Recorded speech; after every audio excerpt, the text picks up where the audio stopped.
Among countless notable achievements in exploration, 5 firsts achieved by our members define the legacy of the Explorers Club. 1909, the North Pole. 1911, the South Pole. 1953, the highest point on Earth, summiting Mount Everest. 1960, the lowest point on Earth, the Marianas Trench. 1969, the surface of the Moon, the Apollo 11 mission. The club's founding mission, to promote exploration by all means possible, remains our driving force. Headquartered in New York City with a community of chapters around the world, the Explorers Club supports scientific expeditions of all disciplines and unites our members in the bonds of good fellowship. Historic flags are carried on our most distinguished expeditions. Our members are storytellers and changemakers. We are driven by the instinct to explore, forge new frontiers, and push boundaries for the scientific advancement of human knowledge. We are explorers. Together, Fjällräven and the Explorers Club inspire the world to walk with nature.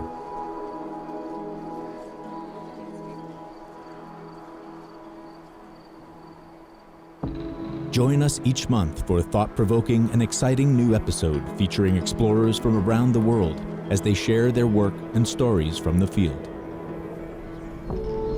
Our goal is to push the boundaries of curiosity, explore the wild around us, and inspire new and seasoned explorers to discover nature in a new way. The sense of togetherness with nature has never been more crucial.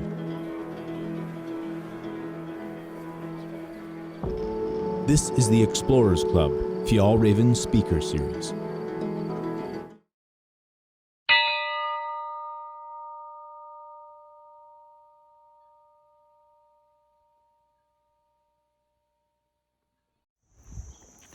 Hey, I'm Lex Taylor. I'm a chef and a Fjällräven guide.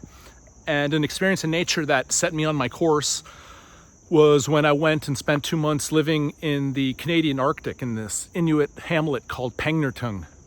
And I'd gone up there with this professor of native studies, and he'd been going there for like 20 years and knew everybody. And so by association, I got to know everybody and went out on the land with the hunters and joined them when they were hunting for whale and for seal and fishing.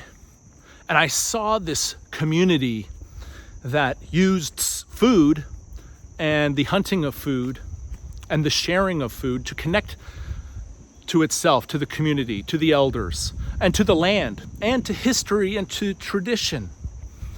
And I thought, well, I want to be a chef. Like, I want to cook. I want the stuff that I cook and the things that I cook to tell stories. And I want to, I want to discover some of the traditions and knowledge and history from my own environment, and use food as a way to do so and as a way to share that knowledge. And to share also the importance of and the politics of what it means to find your own food, to be self-sustainable, to be self-reliant, and not to rely so much on other institutions and industries that provide us food, because, there's a lot to question about the impact of those foods on our minds and our bodies and on our planet. A few years ago, I was on a Fulbright fellowship here in Sydney, Australia, and I realized that much of my research could be done remotely. I was tired of living here in the city, surrounded by buildings, and I wanted to get out into nature and sleep under the stars and be challenged. So, as you do, I bought an old Land Cruiser and decided to cross the width of Australia from east to west, all without using any roads. Essentially, four-wheel driving across some of the world's most remote deserts.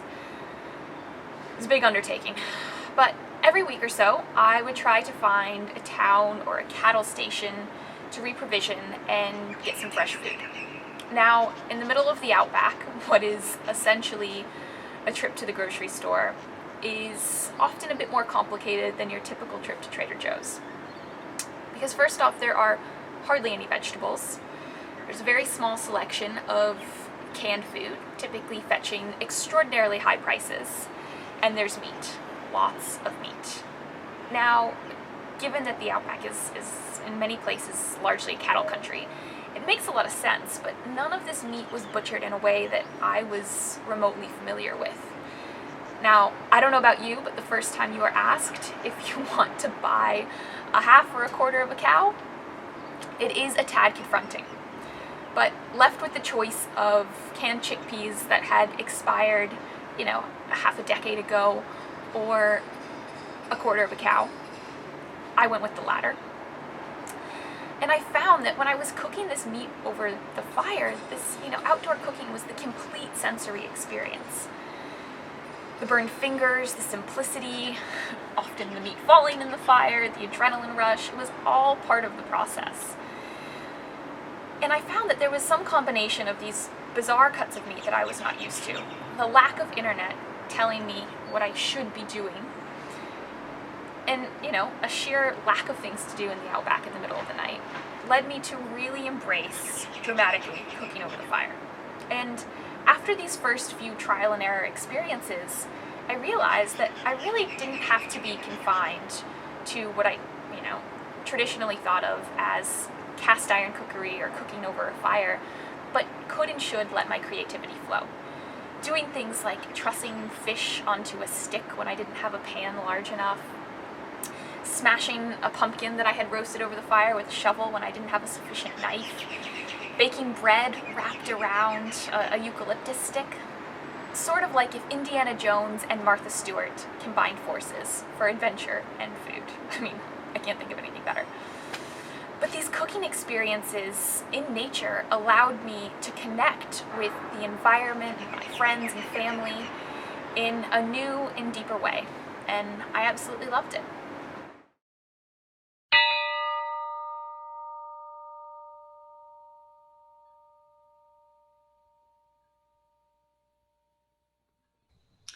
Hey everyone, my name is Sophie Hollingsworth and I am an adventure chef in Sydney, Australia. So adventure chef, I like to think of it as kind of like if Indiana Jones and Martha Stewart had a baby, out doing adventuresome things and cooking over the fire in some fairly outlandish and remote places.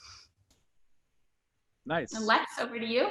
I see now why they put us together here. So I'm also a adventure chef, or would call myself that.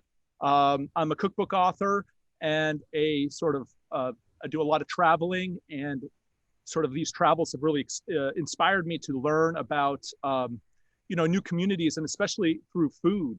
And I'm, was a New York, I was a New York City guy for 20 years. And I just moved up north to the Hudson Valley a few years ago. And sort of that started really kind of like a full-time, exploration of kind of outdoor cooking, foraging, and sort of traditional knowledge.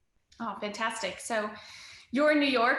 I'm on the other side of the Pacific Ocean in Sydney, Australia. And I think it's really cool that, I also spent a fair amount of time in New York City, and how, maybe being in that hyper concentrated environment led us both then to this sort of outdoor adventure cooking realm of things. So what really spurred your foraging and outdoor cooking and got you into it all?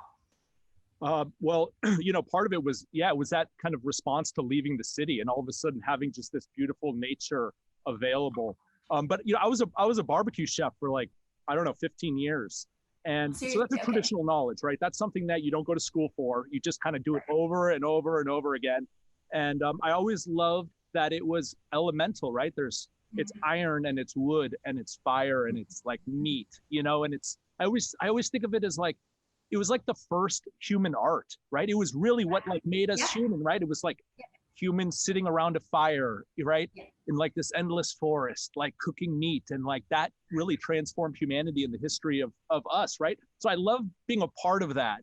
Bringing that back to contemporary times now. Yeah, exactly. And, but what happened was, moving up here, all of a sudden I realized I'm out in the woods, and I realized oh my God, that's a hickory tree, and that's an oak tree, and that's a black cherry. And all this wood that I always use for barbecue was it grew all around me. Right. And right? All of a sudden you realize that with a little bit of knowledge, that you start to sort of that self-reliance part of things, and it really tied into how the traditional art of barbecue. And how is it grilling in Australia? What's that like? Well, this is actually, being in Australia was part of the reason that I got into it. So I moved over here in 2017 for a Fulbright fellowship. And because a lot of it could be done remotely, I just decided I would buy an old Land Cruiser and four-wheel drive across the country, as you do. And I had always loved good food and cooking over the fire and adventure, but they were almost kind of these like very separate things, right? Because for good food, you typically needed, a refrigerator, running water, maybe a barbecue, all things that you typically didn't have on hand when you were out on an adventure. And so I really thought that, traditionally these things didn't go part and parcel to one another. But because this expedition, four-wheel driving across Australia, was going to be such a multi-month, a really long extended one, I didn't want to be eating like frozen or freeze-dried ramen noodles for 6 months. And I was like, I got to figure out a way to mesh these two passions. And so that's what I did. I got this fridge freezer in the back of my Land Cruiser and was determined all across the country to be eating well and cooking over the fire. But what I kind of didn't account for when I left Sydney was kind of the lack of kitchen apparatus that I had in my rig, and also the kind of odd cuts and vegetables that I would be getting across the country. So it really encouraged me to start getting really creative with the way that I was cooking over the fire, whether it was like hanging meat or smashing pumpkins and doing these really fairly bizarre things, largely because initially I did not have, all of the pots and pans and tools that you would typically have in your kitchen, and also didn't have recipes telling me what to do. So I just started getting really creative out in the middle of the outback and absolutely loved it, and kind of changed the way I live my life in terms of how I engage with food and the food system. Are you like a caterer, or do you do like private dinners? How do you do, like, what's the day-to-day with your cooking? Yeah. So pre-COVID, I had this little adventure cooking company where I would go around the world and really create these very unique experiences, whether it was actually, we did one in a fireplace at the Explorers Club. It's a massive fireplace. You could practically have a party alone in the fireplace, and had fish nailed to logs on through to, private events in private islands and, the Caribbean with speared fish. So yes, definitely do these very bespoke kind of adventure cooking events that really bring the outdoors and a sense of adventure to people that might not necessarily be, going out trekking across Antarctica. And I think it really brings adventure and food and getting people outdoors to people that might not necessarily always do that sort of thing. So it actually kind of spurred my family, my mother and grandmother and sister. They're not the most adventuresome and outdoorsy people. And, I would go home and visit and actually dig up their flower beds. I'm sure they love that. They did. I still hear about it, actually. And create these experiences that would kind of bring a sense of what I had been doing out in my travels to their backyard. And so that's kind of how it all got started.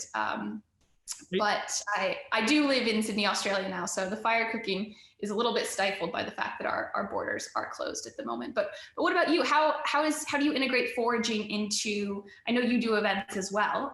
Would love to hear how that works. Yeah, well, similar. And I think one thing you said, which I kind of resonates with me, is that a lot of people don't have. They're not able to kind of get out into the wilderness all the time. They're not able to eat things that are, spit roasted over a live fire, right? Things that were spearfished that day.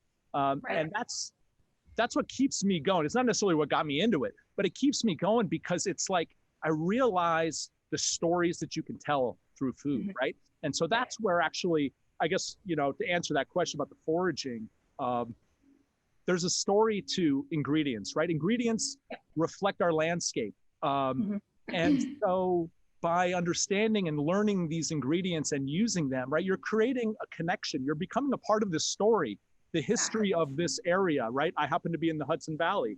But wherever I am, and like wherever you are, right? You're becoming a part of that story, understanding these ingredients and sharing that knowledge. Because I find that, like, when it comes to cooking and eating, people love a good story. I mean, that's just, it's the story. It's like, how is this cooked? Maybe this is how people have, used to always cook before the microwave came around. People like to learn about that and go home and saying, I ate something today that changed the way I see something, right? I learned something about something traditional. And for me, it's always been about that traditional knowledge.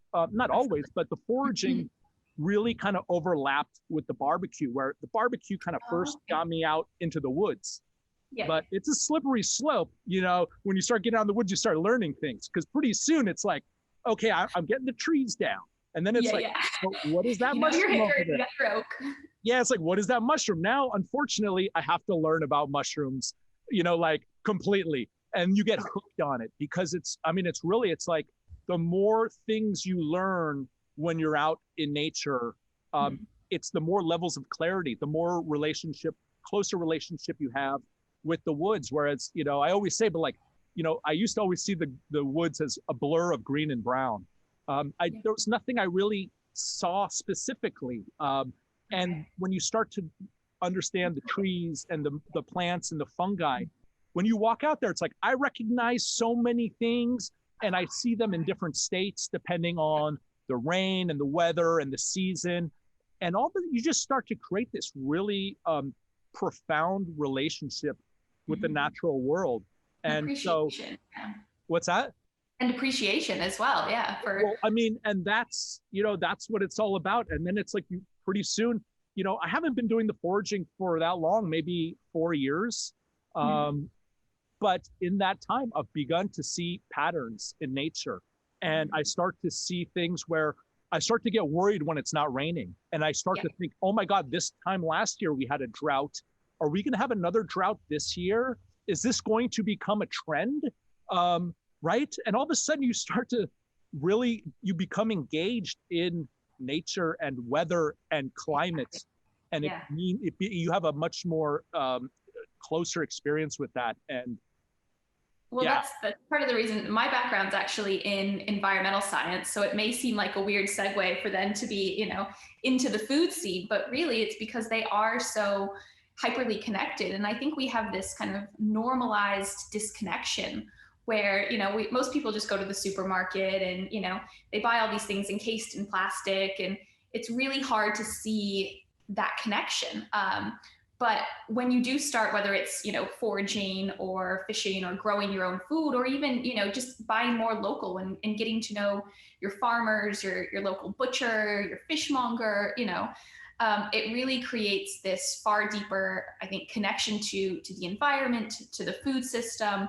But it also just tastes a hell of a lot better. Like, I always encourage, obviously, for the environment, it's better to be often eating less meat and eating hyper local for the intrinsic sake of it being good for the planet. But, if people aren't into that, like, it also just tastes better. Like, well, what's interesting about the supermarket, which I realize much more now after foraging, is that, okay, you go into the supermarket knowing that, sorry, there's a plane flying right overhead. Okay. You go into the supermarket knowing that everything is edible. Yeah. You don't necessarily, if you want to really think deep about it, a lot of it is very, probably not a good idea to eat. But in general, it's a passive experience. You go in there knowing that whatever you grab and throw in your thing, you can go home and eat, with reasonable safety. And that's not the case foraging and being outdoors, and what's cool about that is that it requires a sense of presence and confidence in yourself, which is something that we've lost a lot. We've lost a lot of control, lost a lot of, we don't rely on our own abilities now to procure food, right? Every other animal knows how to feed themselves except humans, And what's funny is we're actually really good at it. We're really good at foraging. We evolved to be in the woods foraging. Our eyes are so good at picking up things, patterns, recognizing. And I've just noticed with myself, my eyesight has gotten better too, which is just weird. And ask other foragers, they'll say the same thing.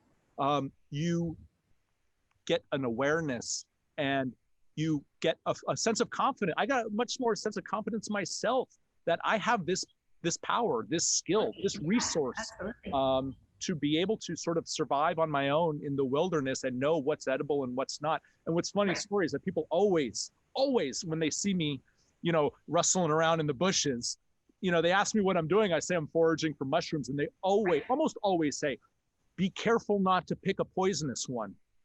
And it's like, oh yeah, duh. I mean, but it's just interesting the way that we're programmed to think, and to, a lot of people would say, they think of, like, somebody actually asked me this morning when I was getting my cup of coffee, they're like, I saw your Instagram post with those mushrooms. Like, how do you know what's edible?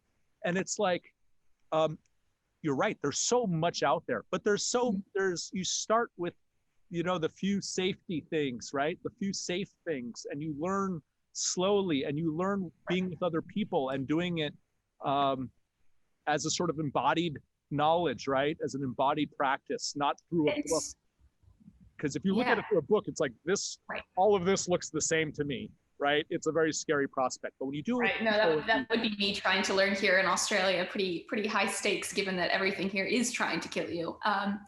But were there certain communities? So, I mean, you mentioned obviously that this knowledge cannot solely be learned from a book. Were there certain communities that touched you along the way and helped, sort of amp up that learning?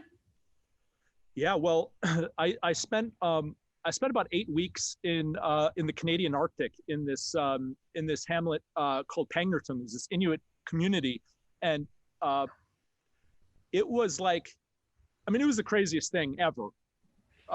On so many levels. But the thing that really struck me was like, and what changed my life and kind of got me going on all of this food stuff and traditional stuff, was to see this community who was like, on one level, they're like, they've got Facebook, and they're like playing checkers at the community center, and they're doing very modern day kind of things. Well, maybe checkers is not that modern anymore, but regardless, they're doing, Instagram and stuff like that. But at the same time, the community lives and is living how they've lived for 5,000 years. And it's really revolves around hunting.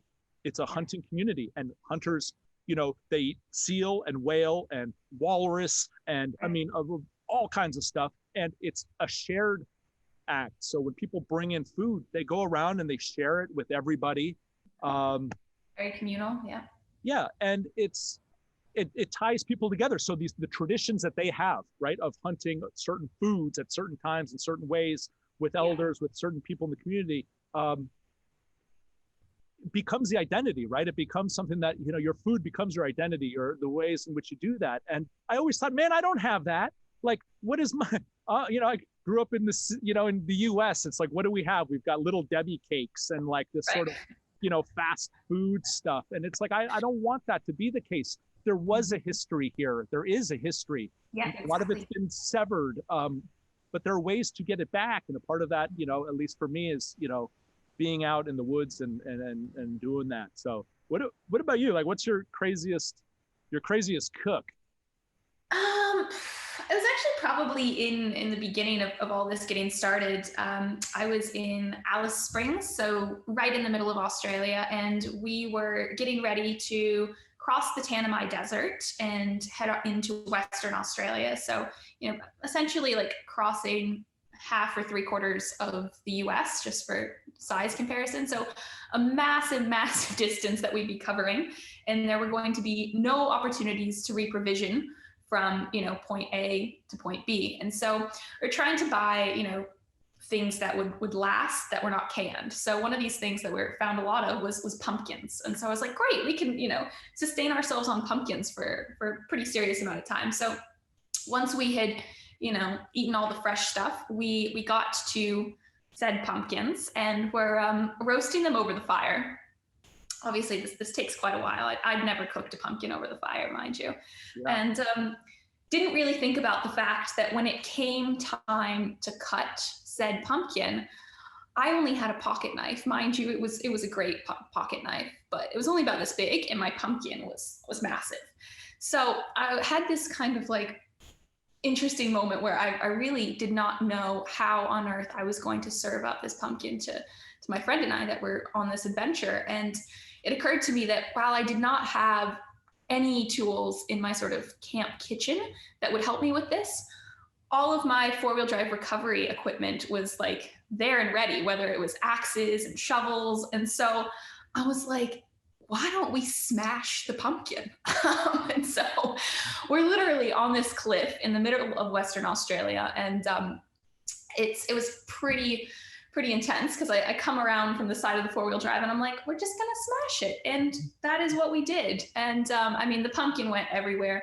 It no longer became an issue that we had a tiny pocket knife. And it really encouraged me that, you know, what we're typically thinking of as kitchen tools, you know, I mean, nature provides all of that. We don't have to have the perfect knife or, you know, the perfect spatula to do these things. And so, you know, whether it was smashing pumpkins, which became one of my favorite things and, you know, do every fall when I'm hopefully in the US, Great band. you know, it's then spurred all these other crazy creative ways to cook over the fire. Because then similarly, a few weeks later, I had this fish that was way too big for the cast iron pans that I had. And I was like, well, what can we use? Looked around and there were some sticks. So I literally just like gutted the fish and then shoved the stick and trussed it on and cooked it over the fire. But this pumpkin... I thought you said you were going to cook it inside a pumpkin. Oh, that would be cool. But no, I didn't. Next time. But I think that the story of the pumpkin, you know, my girlfriend who was on this adventure with me, you know, she was just, we still talk about this pumpkin experience to this day. I mean, she is a very dear friend of mine. And, you know, if we had just cooked a pumpkin in the oven in my apartment, like we would never be talking about it. But, you know, this experience in nature where we were able to, you know, really engage with the environment and, you know, kind of out of necessity have to have this crazy cool cooking experience just created these not only lifelong memories, but spurred creativity for, you know, what has been the next, you know, 3 years for me. And so I think it's these kind of out of the ordinary moments, fire cooking, that really drive me forward. Well, and like you said, it's like it always tastes better too, right? When you just have that special cooked thing, but you're like nowhere near a kitchen or anything. Yeah, right. Exactly. That's like sense of like a job well done, you know. And it's I forget who said it, but I love the quote that's like, the more you know, the less you need. And that's always been like a way of, you know, it's traditional knowledge is really about, you know, nowadays, you know, we always think we need all this stuff, the spatulas and the ovens. And it's like, you know what, you don't. It's like, just follow that, you know, that primal intuition that you evolved to have, right, for cooking. And well, and I love that these sort of things, like you don't have to do them in, you know, super remote places and, you know, far-flung corners of the world. You know, you can do these things like as you do in your backyard.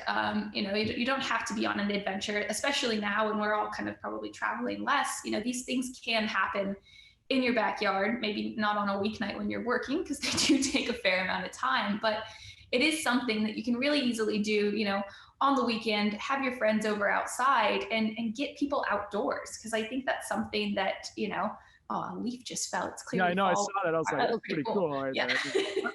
It is fall now, yeah. Though I did notice right behind me, it's a very green area, but generally got the colors.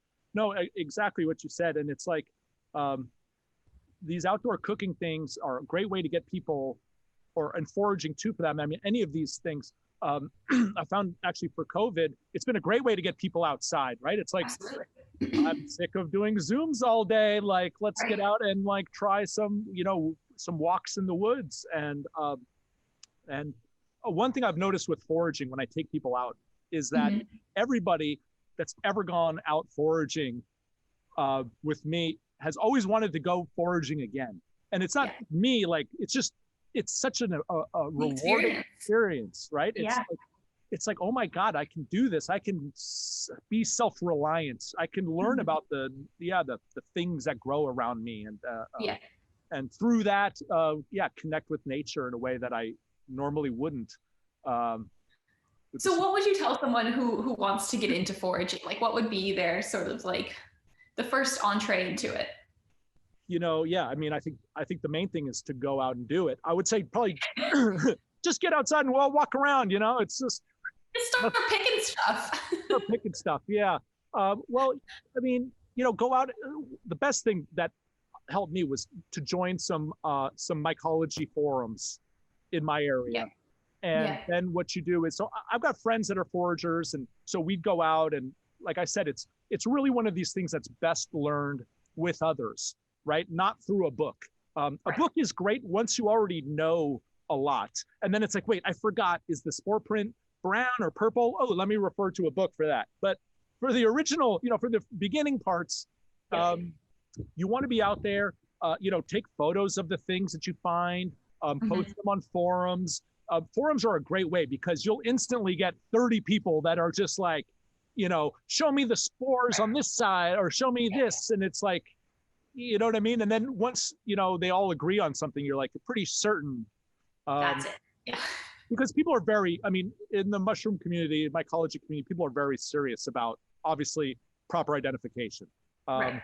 And I would say, don't be afraid to go out, and obviously you don't want to pick stuff that you don't know, but, don't be afraid to go out and take photos of it and share them, and you're going to learn quickly. And you'll realize, actually, one of the coolest things is that out of all the, basically, I would say there's like 10 really great gourmet mushrooms and medicinal mushrooms that grow around here, like morels and chanterelles and black trumpets. None of them look like the classic what you would old school type of thing, right? They all have these wild, crazy shapes and colors. And so you're generally not out there trying to find a gourmet thing that is like, looks like all the others. It's like they generally have pretty distinct characteristics. And you start with the ones that don't have toxic lookalikes. So things like chanterelles tend to have some others that could be toxic lookalikes, and so it's not quite a beginner mushroom. Right. But the best is to just go ahead and take photos and, share them online with people and learn that way. And well, you've inspired me just in the lead up to this conversation. We had a few chats about this, and I didn't know much about foraging here in Australia. So I've actually next weekend signed up for this seaweed foraging class. So nice. You've definitely spurred my interest because I make these on the beach. We can have fires here, and so one of my favorite things to do is take scallops and make a seaweed garlic butter, and then cook the scallops in their shells right over the embers of a fire. But I typically try to, source everything as hyper locally as possible. And it seems like such a waste that I would be, using sort of imported dry seaweed when I'm sitting on the beach and there is this bounty of seaweed. But being that it is delicious, Australia, by the way, I'm just like, what's up with scallops tonight? I was wondering about it's dinner. amazing.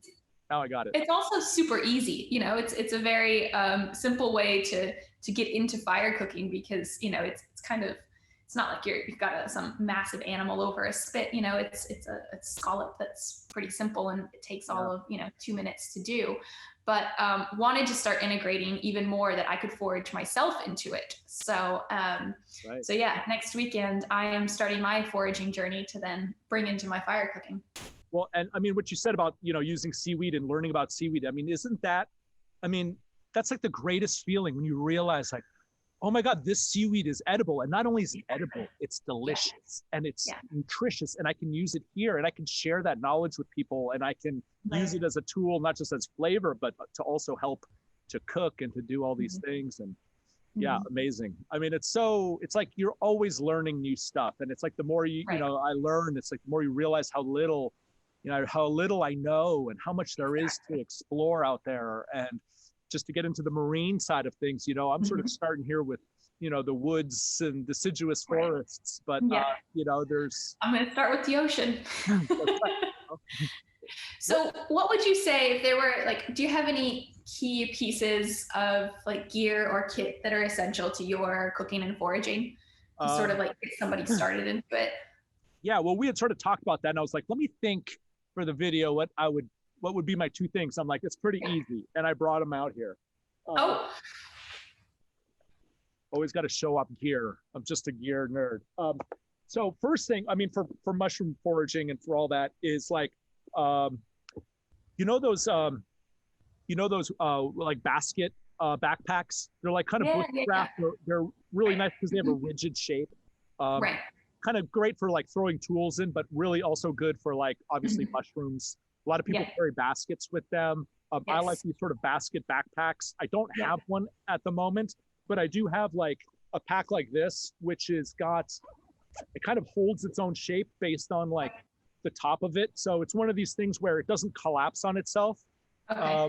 So you don't want to be going out there and collecting all these things and then they all just get kind of crushed. Yeah. So, like a good pack that like can keep space and keep the pressure off of that, off of the things that you find. And then the other thing is definitely a great knife.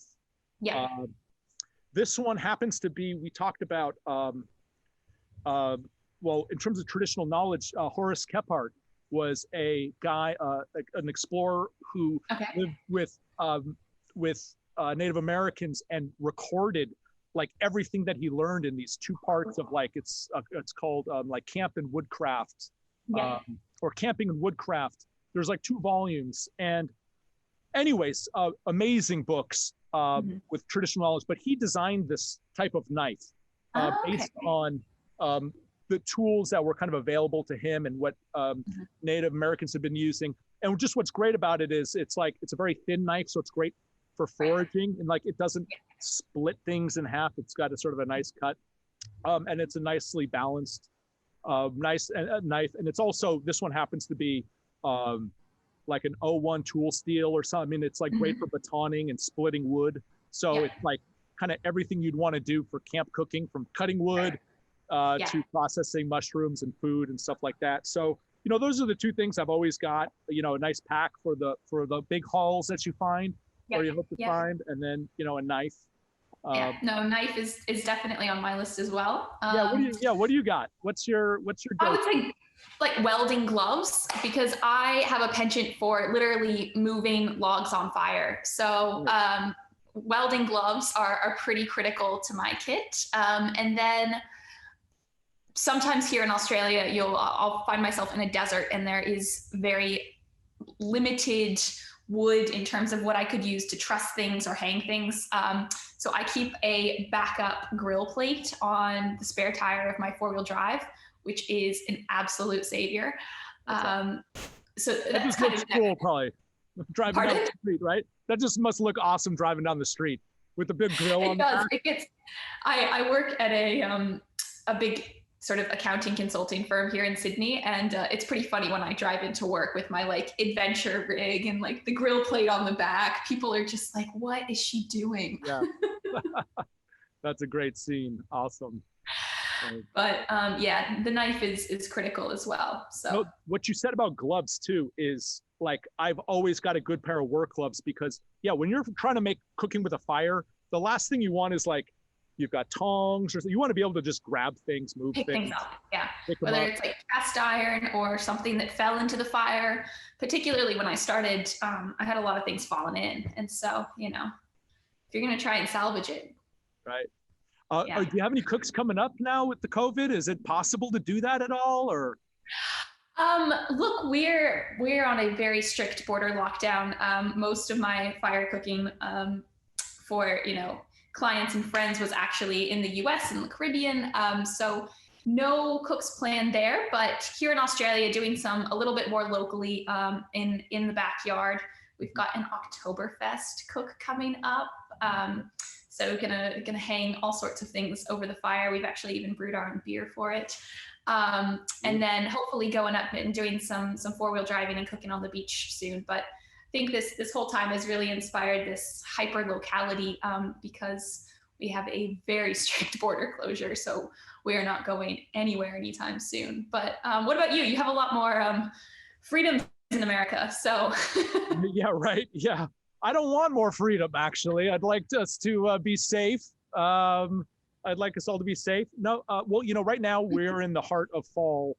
And right now, this year, we've had a great hen of the woods season, maitake, which is, one of the top mushrooms. It's, been famous in Japan for years as a medicinal mushroom. And it's also just delicious. And it's also one of these things that when you find it, you might find like 15, 20 pounds. So it's not like you're sitting there with little scraps. You know, you've got. You might need a bigger bag. Well, yeah. I mean, seriously, definitely. And so what I've been doing is doing like a ducelle or like some basically like ways in which you can preserve it. And what it means is slow roasting it to remove all the moisture, and then introduce like a butter or an animal fat that you can then sort of mix it in with and then save it. So it's almost like, you know, like a pemmican or one of these traditional like, you know, explorers, like it'll last a long time, but with mushrooms. Yeah. Almost like a jerky. So so I've been doing a lot of that. You know, definitely spending nights out by the fire and cooking up stuff. But, you know, a lot of the farms and my ability to get some of the local stuff has been hindered. The butchers are closed, and it's really been hard to get the quality meats and stuff that I would normally want to cook with. So it's really been a lot of, you know, vegetables and foraged stuff. So I'm not complaining though. Those foraging skills. Yeah. Yeah, I'm not complaining. I know, exactly. It's like, exactly. So, no, you know, we'll see what happens, but we're in for the long haul. And, you know, obviously we're having cases going up again right now. So things are going to be really getting into more of a lockdown. So just lucky. I'm happy I got this sort of access to the woods right now, and a little bit of knowledge that makes those woods a little bit more, accessible, let's say. So. Well, Lex, I look forward to the day that you and I get to go out foraging and fire cooking in the same hemisphere together. So that'll be awesome. And hope this inspires everybody to get out in nature and do some cooking in their own outdoor backyards. Absolutely. All right. Well, Sophie, it was great talking with you. Likewise, Lex. Yeah, I'll see you after all of this. We'll get a good primordial, live fire cook with roasted meats and mushrooms and all those deep umami flavors and everything, and you'll get the seaweed. We'll wrap up stuff in seaweed, and it's gonna be awesome. So, all right, can't wait. Take care. It was great talking with you. Cheers. Okay, bye.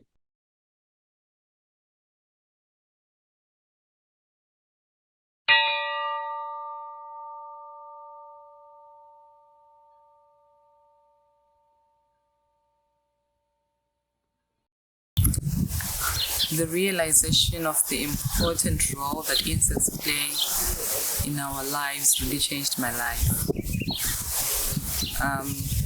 Insects play a very important role in reproduction for most of our crops and plants, such that their perpetuity depends on them. And this important role really made me have a strong desire to conserve them. The overlooked, underappreciated, the small, the detailed, the hidden, the allure of the undiscovered.